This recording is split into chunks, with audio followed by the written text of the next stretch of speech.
মনে হচ্ছে কেউ চলে এসেছে, এই লাশটাকে লুকিয়ে দিতে হবে।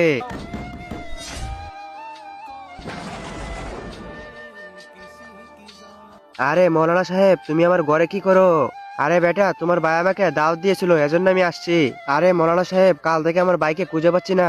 তুমি কি আমার বাইকে কিছু করেছো? বলো তাড়াতাড়ি। তুমি কি পাগল হয়ে গেছো? আমি একজন মৌলানা সাহেব, আমি কেন তোমার বাইকে মারবো? তাইলে আমার বাইক কোথায় গেল? আমি অনেকক্ষণ ধরে আমার বাইকে খুঁজতেছি, তাও পাইতেছি না।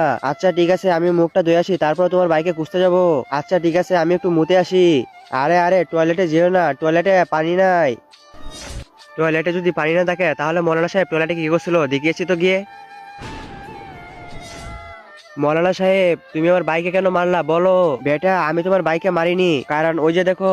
কিন্তু তা দেখার আগে তুমি কি ফ্রি ফায়ারকে ভালোবাসো নাকি তোমার মামাকে ভালোবাসো? যদি তুমি মামাকে ভালোবাসো তাহলে ভিডিওতে লাইক দিয়ে চ্যানেলকে সাবস্ক্রাইব করে দাও। আর যদি লাইক সাবস্ক্রাইব কোনোটাই না করো তাহলে আমি মনে করবো তুমি তোমার মামাকে ভালোবাসো না। আর কমেন্টে এক নাকি দুই লিখে যাও। আমি ওর ছদ্মবেশে চলে এসে সবাইকে মেরে দিব। কি বলেন এসব? ওইটা তোমার ভাই ছিল না, ওইটা ছিল একটা শয়তান। এই দেখো তোমার ভাই।